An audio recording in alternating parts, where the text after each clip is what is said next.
যখন আমি আইসিইউতে ছিলাম মনে হচ্ছে কেউ আমাকে নেওয়ার চেষ্টা করছে। তখন ছোটোবেলার সব কথা আমার মনে চলে আসলো।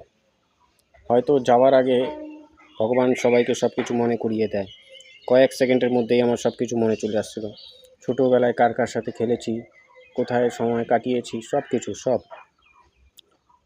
তো আমি সেগুলো একটু শেয়ার করার চেষ্টা করছি তোমাদের কাছে। এদিকে ভবতোষ কাকু ছিল, উনি মারা গিয়েছে কদিন আগে।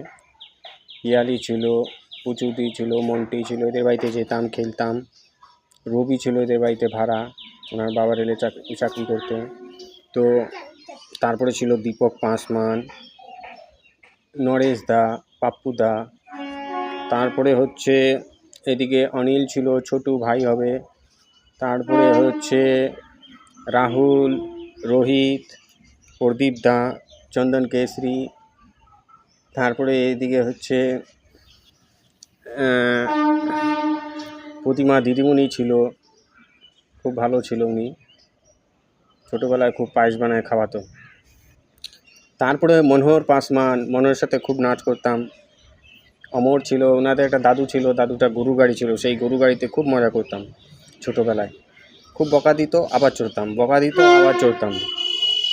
তো খুব আনন্দ করতাম। তারপরে অনিতা দি, ভাগলুদা, সুশীলা পিসি, তারপরে এদিকে বেলাদি, তারপরে ঢকনিদা, কুমার কান্তি। তো ওখানে একটা বড় বট গাছ ছিল, সেখানে খেলতাম গলিটার মধ্যে। এদিকে সোনাই দা, অনিল দা, এদের দোকান ছিল, দোকানে যেতাম, জিনিস কিনে খেতাম।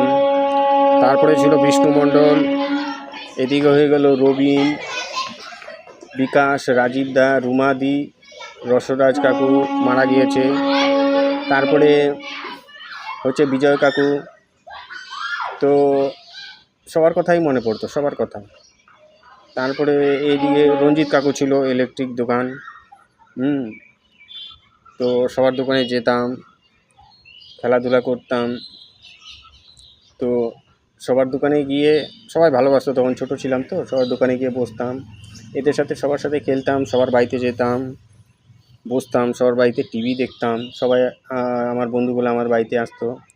তারপরে এদিকে হয়ে গেল কৃষ্ণ কুমার জিকে কোয়ার্টারে। এ 3টা দিদি আছে, খুব ভালোবাসতো, ভাই ভাই বলতো, সব সময় ভাই ভাই বলতো, আমিও দিদি দিদি বলতাম। তারপরে শঙ্করদা আছে, রঞ্জিত দা আছে, তারপরে এদিকে লাচ্ছুদা আছে, রামরাত আছে, পরীক্ষণ আছে, সবাই রামপিরিত দা।